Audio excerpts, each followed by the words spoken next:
하나님 말씀 찾아 읽겠습니다. 고린도전서 2장 1절 2절입니다. 제가 서를 읽고 같이 따라서 볼게요. 1절 형제들아 내가 너희에게 나아가 하나님의 증거를 전할 때에 말과 지혜에 아름다운 것으로 아니하였나니. 2절 내가 너희 중에서 예수 그리스도와 그 십자가에 못 박히신 것 외에는 아무것도 알지 아니하기로 작정하였습니다. 아멘. 서로 다 같이 보겠습니다. 시작. 형제들아 내가 너희에게 나아가 하나님의 증거를 전할 때에 말과 지혜에 아름다운 것으로 아니하였나니. 2절 내가 너희 중에서 예수 그리스도와 그 십자가에 못 박히신 것 외에 아무것도 알지 아니하기로 작정하였습니다. 아멘. 역한 집으로 인사하겠습니다. 떨어졌습니다. 만나 반갑습니다. 오랜만입니다. 네, 반갑습니다. 오늘 말씀의 제목은 네. 아는 사이에 인사를 하는군요. 네. 오늘 말씀의 제목은 길어요. 예수 그리스도의 십자가라는 제목으로 함께 은혜 나눠보고자 합니다. 십자가 수학 어떻게 쓰세요? 십자가? 세로가 먼저예요? 가로가 먼저예요? 뭐예요? 아무 관계 없어요. 십자가 네, 똑같아요. 다르지 않아요. 근데 이제 수화를 하다 보면 연결되는 단어가 쉽게 연결되는 건 습관이 되는 것 같아요. 십자가 전하노라 뭐 이렇게 된다는 거면 십자가를 이게 십자가에 가깝잖아요. 근데 십자가 전하노라 되잖아요. 조금 차이가 있죠. 그래서 그 다음 단어하고 연결할 때 쉬운 게 뭔가 생각해보면 가로를 먼저 하면 세로를 내리면 수하기가 쉬운 가까운 자리가 시작돼서 가로를 먼저 하는 게 수화 통역할 때는 쉬워요. 편하고. 그래서 습관이 저는 가로가 먼저 온 것 같아요. 원래는 세로가 먼저인 것 같죠? 십자가 많이 쓰죠? 네, 세로를 많이 써요. 왜냐면 중요한 건 아니고 신학적으로 연구를 해보자면 하나님과 나, 이웃과 나, 그래서 수직이 먼저 가로가 나중 하는 게 맞아요. 신학적으로 연구하면. 근데 말이잖아요. 그러니까 십자가 똑같아요. 싸우지 마시고 편안하게 하세요. 자, 직업이 여러 가지가 있어요. 그 가운데 쉬워 보이는 게 있고 어려워 보이는 게 있고 그분이 있는 것 같아요. 예를 들면 가수, 제가 이걸 막 쓰고 있으니까 옆에 어떤 농인분이 와가지고 가수 저 안 하냐고 10대 때 가수가 죽었다고 막 옛날 얘기를 막 하더라고요. 상관없었지? 저 뒤에 숨었구나. 네, 가수 자기가 좋아하는 사람이 있다고 말하더라고요. 가수, 농인분이 가수를 좋아한다? 좀 이상하긴 한데 네. 보통 대부분 농인분들은 가수 이름 잘 모르는 거예요. 건청님들 안에서는 유명한데 잘 모르는 경우가 많아요. 왜냐하면 듣지 않기 때문에 보기만 하니까 춤 잘 추는 사람을 기억할 수는 있지만 노래 잘하는 사람 못하는 사람 그건 어려우니까 조금 다른 것 같아요. 개그맨 어때요? 개그맨 보면 알아요. 농인 입장에서 개그맨 기억나요? 이름도 기억하고 가능해요? 근데 아주 유명해져서 그 동네 꼬마들이 그 개그맨 모양을 따라한다든가 그러면 따라서 하면 그거 보고 유명한가 보다 생각할 수 있을 것 같아요. 옛날에 막 이런 거 있었잖아요. 보면 유명하니까 그 행동을 따라하는구나 이렇게 기억할 수 있을 것 같아요. 대부분 요즘에는 유행어 하기 때문에 건청인들만 유명하고 농인들은 개그맨 따라하는 거 많이 없잖아요. 그죠? 좀 차이가 있는 것 같아요. 그런데 가수들은 노래가 하나 유명해지고 막 알려지면 어디에 초대를 해서 가도 뭐만 하면 돼요? 3분, 4분 노래 하나만 하면 끝. 똑같은 거 날마다 어제 노래했어요. 근데 똑같은 노래를 오늘 또 노래해도 뭐라고 욕하는 사람 없어. 근데 개그맨은요, 요번 주 말하면 개그맨 프로그램 뭐 있을까요? 뭐 코빅 이런 거, 코빅 있어요? 네, 코빅 이런 데 보면 경쟁하는 팀들 나와서 하죠. 근데 개그맨들이 막 열심히 연구해가지고 일주일 동안 연습해가지고 서로 손발 맞춰가지고 해서 짠! 보여줬어요. 너무 웃겼어. 좋았어. 근데 한 주가 지나고 그 다음 주에 지난주에 재밌었으니까 그 개그를 똑같이 가져다가 또 다시 어때요? 쫓겨나. 잘려. 뭐예요? 새로운 개그를 연구해서 운동을 해야 돼. 근데 딱 했는데 재미없어. 그러면 인기가 떨어져요. 그래서 1위, 3위 정하면서 밀려요. 너무너무 힘들어. 매주 고민해야 돼. 물론 가수도 악보에 콩나물 걸고 연구 많이 해야 되죠. 근데 한번 딱 해서 발표하면 이거 가지고 1년 내내 어떤 사람은 평생 그거 하나만 붙들고 먹고 사는 사람이 있어요. 진짜. 뭐 호랑나비 하는 사람 하나만 가지고 살아요. 하나만 가지고 계속 지금도 나오면 그거 하나. 왜 없어? 유명한 곡이 없어요. 그것만 가지고 노래. 그래서 유명해. 계속. 돈도 계속 벌어요. 그죠? 음원 다운 받을 때마다 돈이 나와요. 근데 개그맨은 개그 일주일 동안 열심히 짜가지고 아 재밌다. 그 다음에 다시 아 봤어 나갔어. 꺼 돌려. 그지 않아요. 제가 그런 것 같아요. 여기는 돈을 많이 벌어요. 여기는 돈을 조금 벌어요. 불쌍하리만큼. 여기는 수학 통역사 수준이에요. 진짜 수학 통역사 많이 못 버는 거 알죠? 여기 그래요. 한 번 출연할 때 몇만 원 정도 수준이에요. 아 불쌍해. 어떻게 아이고야. 그 얘기가 아니고요. 직업을 보면 새로운 거 아니고 그대로를 반복해야 유명한 직업이 있고요. 늘 새로운 걸로 해야 되는 직업이 있어요. 좀 신기하죠? 요즘 수학을 신기하죠 이렇게 쓰세요? 신기해요? 신기하죠 쓰지 않고 신기해요 이렇게 쓰는 사람 많아요. 자, 사도 바울은 회의는 빨리 끝내고 자 보세요. 자, 사도 바울은 고민을 가지고 있었어요. 왜? 복음을 전할 때 좀 멋있게 많은 사람들이 우와 할 정도로 좀 멋있게 전하고 싶은 그런 고민이 있었어요. 그래서 아덴이라는 곳에서 복음을 전할 때는 헬라 사람들이 지혜로운 사람들이 많이 모였죠. 그러니까 철학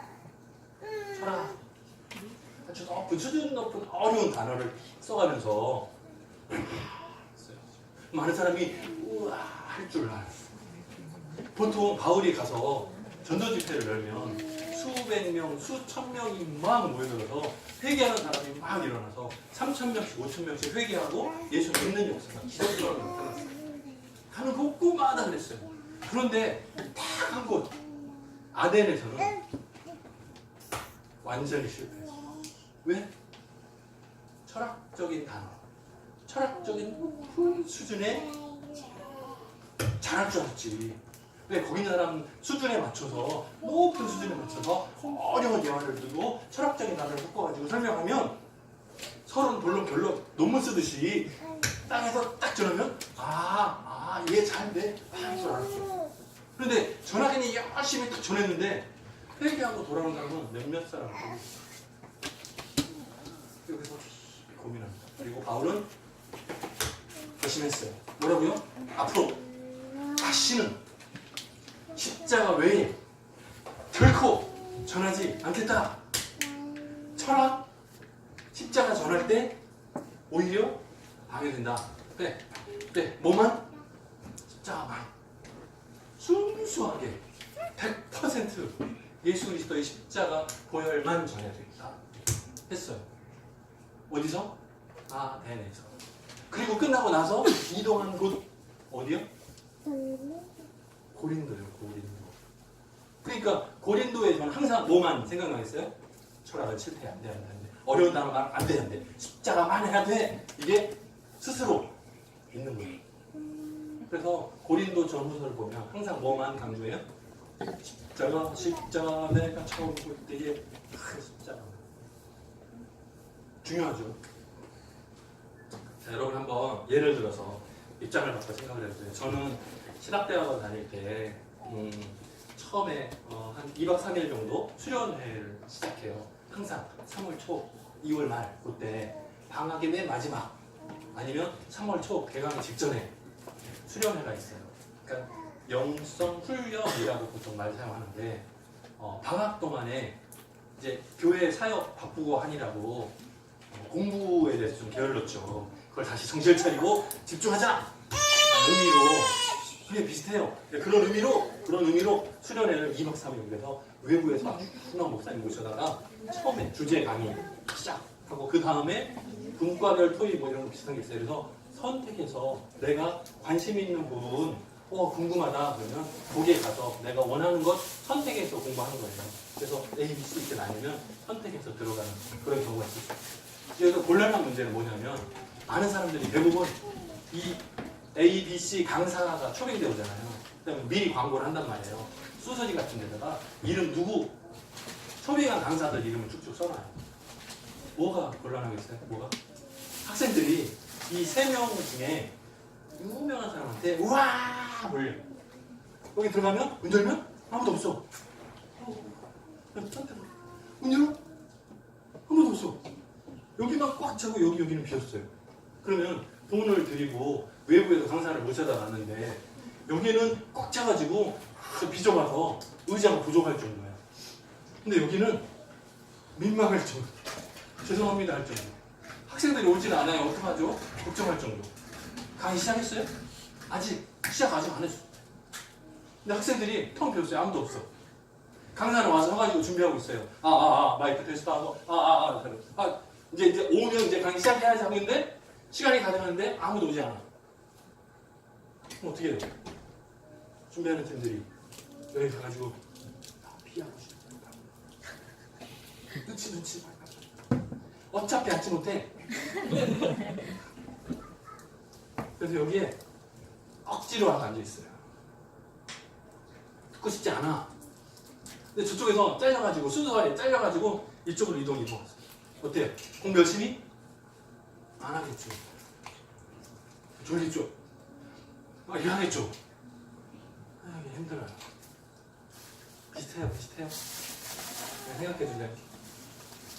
학교 다닐 때 채플, 영어로는 채플이라고 그러죠. 채플이라고 해요. 보통 커트라인 있죠. 학교 다닐 때 몇 퍼센트라고 그러죠? 기독교 학교 75%? 총신 그래요? 75%? 신학대학원은 80% 커트라인이 있어요. 그러면 이제 보통 한 학기 일주일에 한 번, 두 번, 이 정도 되거든요. 그러면 한 학기 다 합하면 한 30번. 그 중에 8, 3, 24, 24번 이상 참석해야 P 합정 받아 패스 받는 거예요. 그래서 24번 미만은 잘린 거예요. 다시 들어가든지 아니면 성경 쓰기로 대체해가지고 써서 내야 돼요. 예를 들면 사도행전을 써서 제출하시오 그러면 28장이잖아요. 되게 많잖아요. 그거를 막 두들겨 가면서 그래서 써가지고 내야 돼요. 그거 싫으면 뭐예요? 평소에 열심히 예배 참석해야 돼요. 자, 이게 좀 다른 게 신학을 전공하는 과가 모여서 예배를 드려요. 또 일반 다른 학과 학생들 다 모여가지고 또 예배를 드려요. 이 분위기가 좀 달라요. 신학과는 자기들 전공이잖아요. 그리고 자기 전공 교수님들이 나와서 설교를 해요. 그러니까 보면 눈치로라도 왜? 점수를 잘 받아야 되잖아요. 그러니까 나를 직접 가르치는 교수님이 와서 예배 설교를 하니까 앞에서 눈도장도 찍고 저 여기 있습니다. 눈도장도 찍고 아멘도 크게 하고 아멘 눈 마주치고 한단 말이에요. 신학과 학생들은. 근데 일반 학생들은 어때요? 나 가르치는 사람 아니고 얼굴도 모르고 이름도 몰라. 아무것도 없어요. 그러니까 뒤에서 핸드폰 갖고 장난해. 다리도 끌 줄 알아요? 뚱뚱해서 안 돼. 다리도 꽈. 장난해. 관계 없어. 나는 출석했어요. 이 자리에 앉아있으면 뒤에서 자리마다 번호가 붙어있거든요. 뒤에서 번호 보고 체크해서 빠진 자리 체크해서 결제 하면 끝나거든요. 내가 여기 앉아있기만 하면 점수는 받아. 그러니까 일반 학생들이 다 그런 건 아니지만 일부 학생 중에 나는 출석만 쪽 하는 사람이 있어요. 그럼 거기 앉아서 다른 책을 성경이 아니고 다른 전공책을 봐. 아니면 인터넷 검색 뭐 해요. 시간을 그냥 보내는 거예요. 진심으로 예배하는 사람 숫자가 많지 않아요. 어떤 사람은 도시락도 먹어요. 몇 시간에. 왜냐면 강당이 크잖아요. 앞에서 설교하면 저 뒤에는 안 보이거든. 맨 뒤에 앉아가지고 하도 많으니까 1000명이 넘잖아요. 하도 많으니까 도저히 싶어가지고 이영자 알아요? 시상식 때 먹더라고요. 이렇게 먹더라고. 근데 위에 놓고 먹어요. 선생님이 있어요. 뒤에서 과자 봉지 뜯어가지고 막 나눠 먹어요. 있어요. 껌 씹는 거는 보통이고 많아요. 엉터리 예배자가 많아요. 그래서 이 일반학과 체프를 계속 하는 게 맞는가? 억지로 하는 거거든요. 억지로 예배를 계속 하는 게 맞는가? 신기한 것은 그 가운데서 나중에 예수님 잘 믿는 사람이 크게 신기해요. 군대에서 세례 주거든요. 그럼 뭐 대신에 세례 받는 사람 줄 서? 그럼 뭘 줘요? 빵 줘요. 초코파이 줘요. 음료수 줘요. 그러면 줄 서가지고 세례 받아요. 여기에 물 조금 묻히면 빵하고 음료수 준대. 군대에서 배고픈데. 그러니까 그거 줄 서가지고 필승! 하고 세례 받아요. 맛있다. 근데 신기한 것은 뭐냐면 그렇게 세례 받은 사람 중에 나중에 군 제대하고 나서 사회생활 하다가 예수 믿는 처자 만나서 그건 잘하고 되게 잘 드리는 사람이 가끔 나와요. 신기하게. 처음에 시작할 때는 엉터리로 시작했는데 시간이 흘러가고 인생의 굴곡 가운데서 예수님을 진짜로 만나는 기적이 많아요. 일반학과 체프를 계속 해야 되겠죠. 중요해요. 억지로지만 엉터리지만 반복하다 보니까 십자가를 신기하게.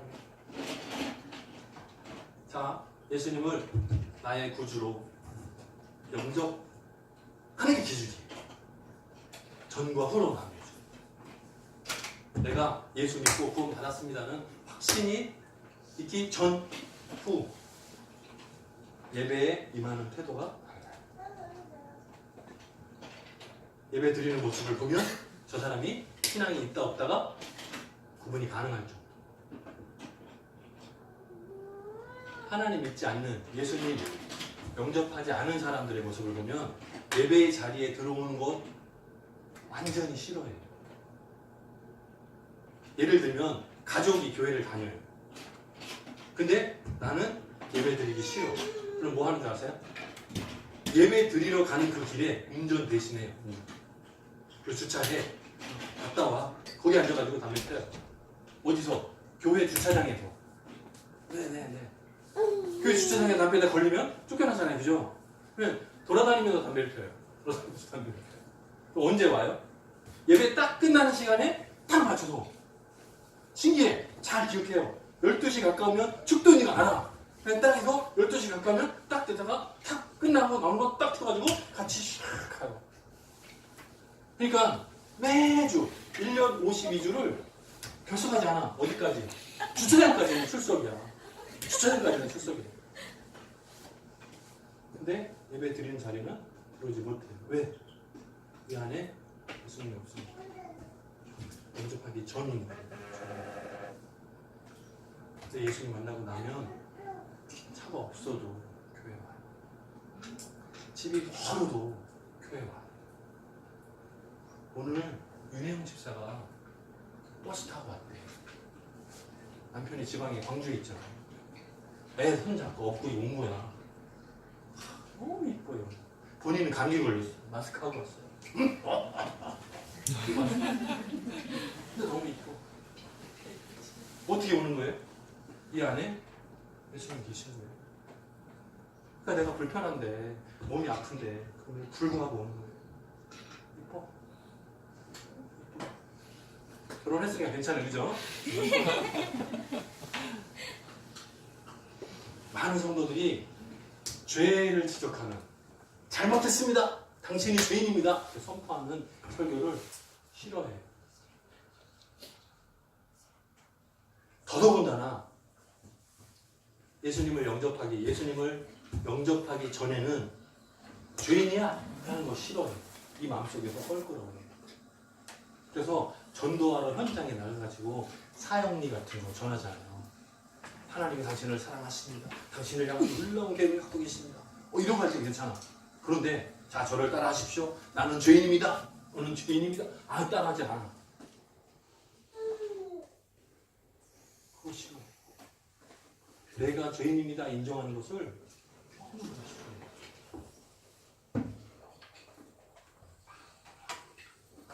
경찰서에 잡혀온 사람들이 대부분 말하는 거예요. 저는 그런 적 없는데. 뉴스에 나오는 대부분의 체포돼갖고 잡혀오는 사람들의 혐의 인정 안 해. 저는 그런 적 없습니다. 이번에 또 나왔죠, 그죠? 스케이트 선수 봤어요? 신석희, 그죠? 국가대표고 전 세계 1등 하는 사람인데, 근데 이제 문제가 있었다잖아요. 코치가 인정하지 않아요. 그런 적 없습니다. 증거가 없지. 몇 년 전부터잖아요. 오래됐어요.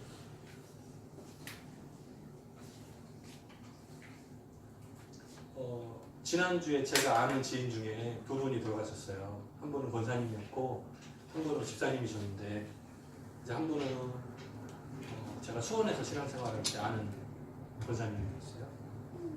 제가 학생 성가대 지휘 맡았었는데 그때 반주하던 그 여학생의 어머니 들어오셨어요. 반주할 때 그 옆에서 그 피아노 치면 악보 바쁘니까 대신 넘겨주는 사람 있죠. 이렇게 넘겨주고 이렇게 앉아있는 사람. 그 사람이 한지혜 자매였어요. 저희 교회 개척할 때 처음 반주했던 여자분이거든요. 지금은 다른 큰 합창단 같은 데 반주하거든요. 근데 그 옆에 앉아서 이렇게 넘겨준 사람이 한지혜. 그리고 그 본 반주자가 이번에 그 어머니 돌아가신 그분. 그래서 한 23년 만에 만났어요. 그동안에 이제 저도 사역 때문에 전도사에서 올라오고 거기는 수원에 있다가 다른 남자랑 시집 가고 소식이 없었죠. 끊긴 지 오래됐죠. 그래서 오히려 어머니가 페이스북을 하시거든요. 저랑 페이스북 친구예요. 그래서 늘 소식을 주고받고 좋아요 눌러주고 서로 체크하고 오랜 기간이 있었는데 1월 5일까지도 있었어요. 글도 올리시고 글도 치시고 있었어요. 근데 1월 6일날 돌아가셨어요. 아침에 숨쉬기가 좀 답답하다 병원 가자 그러시더래요. 그 딸한테. 그래서 어머니하고 딸하고 같이 손잡고 병원 가셨어요. 응급실에 들어갔어요. 그리고 1시간 만에 들어갔어요. 열어보니까 대정맥이라고 하나요? 다 터져버린 거예요. 그러니까 어떻게 수습하고 막고 할 방법이 없는 거예요. 그냥 그대로 끝나는 거였어요. 또 한 분은 수화통역사예요. 여러분 다 아실걸요? 손정열 선생님. 손성열 선생님. 부인이에요. 이제 부부 수화통역사 몇 없어요. 많이 없는데 우리나라 수화통역사 중에 부부가 수화통역사인 경우가 지금 한 이제 좀 늘어나서 6, 7대지 모르겠는데 그 중에 한 분인데 원래 좀 아프셨대요. 병이 있었는데 치료 방법을 좀 따로 하셨는데 갑자기 안 좋아지셨는데 그래서 전혀 소식을 못 듣고 있다가 무슨 수화통역사 연수 이런 데도 부부 나란히 앉으셔서 공부하셨거든요. 그래서 지방에 갈 때도 제가 지난번에 강의하러 갔을 때도 두 분이 앉아 계셔서 같이 얘기하고 인사도 하고 그랬었어요. 그래서 건강한 모습 마지막 봤는데 너무 짧은 기간인데 갑자기 돌아가셨더라고요. 이제 설교를 준비하다가 이 두 분 생각이 났어요. 한 주간이잖아요. 지난 한 주간 동안에 두 분 돌아가신 거잖아요. 근데 이 두 분한테는 지난주 주일 예배가 마지막이었을 거 아니에요. 그렇죠? 그러니까 우리가 다 건강하고 잘 지내는 것 같지만 내 마지막 예배가 언제인지는 아무도 모르는 거예요. 아무도 모르는 거예요. 그러니까 우리가 항상 예배를 잘 온전히 내 마음의 중심을 담아서 잘 드리는 것이 매주 반복이 돼야 돼요. 내가 언제가 마지막 예배일지 모르죠. 그러니까 우리들의 예배가 건강하게 유지될 수 있도록 늘 돌아보는 게 필요해요.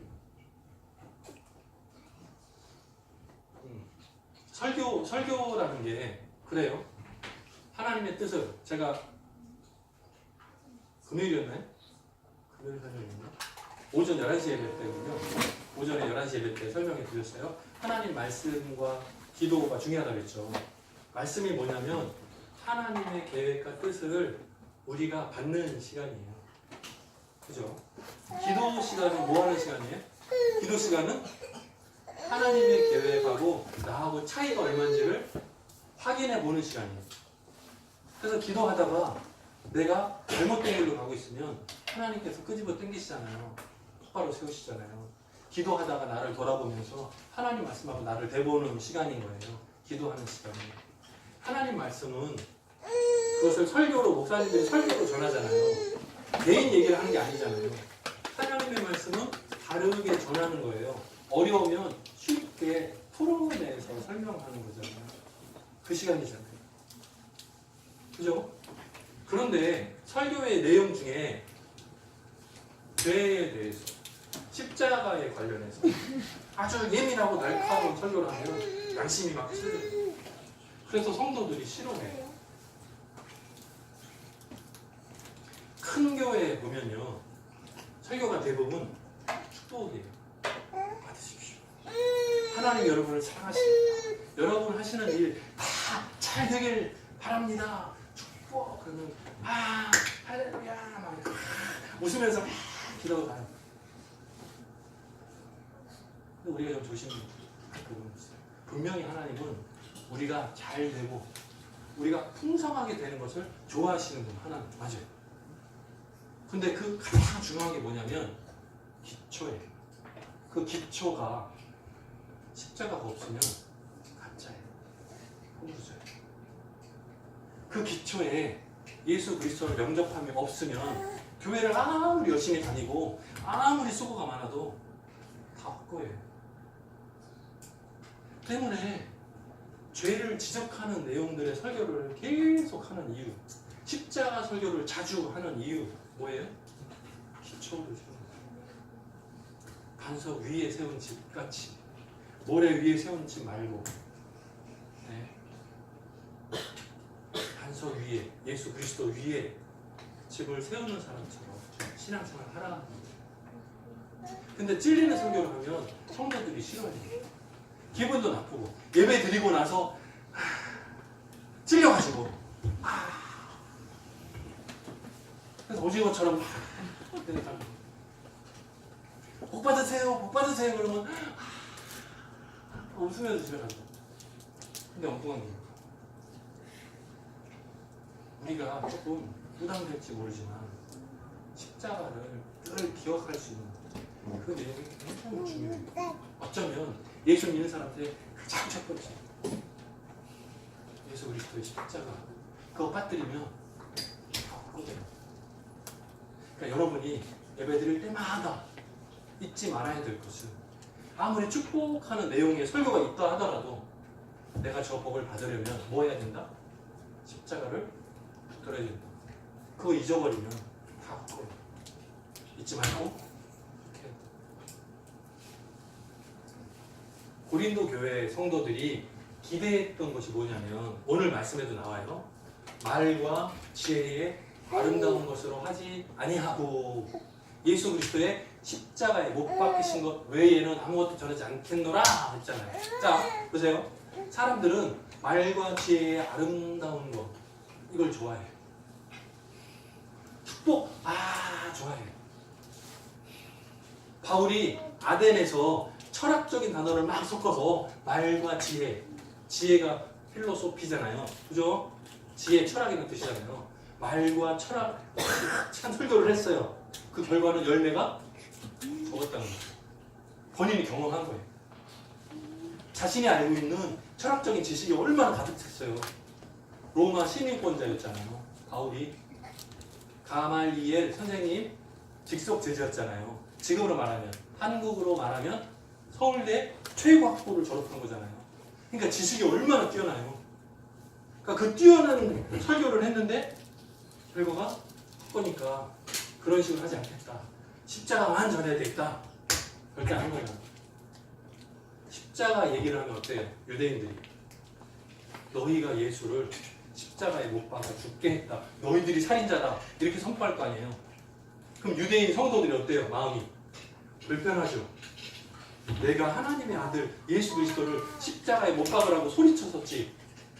바라바를 살려달라고 차라리 예수 그리스도를 죽이라고 소리 질렀지. 근데 그분이 예수님이 하나님의 아들이셨지. 내가 잘못했지. 그걸 깨닫는 거예요. 계속 한 번 말하면 끝나면 좋은데 또 반복하고 또 반복하고 매주 만날 때마다 십자가를 얘기하는 거예요.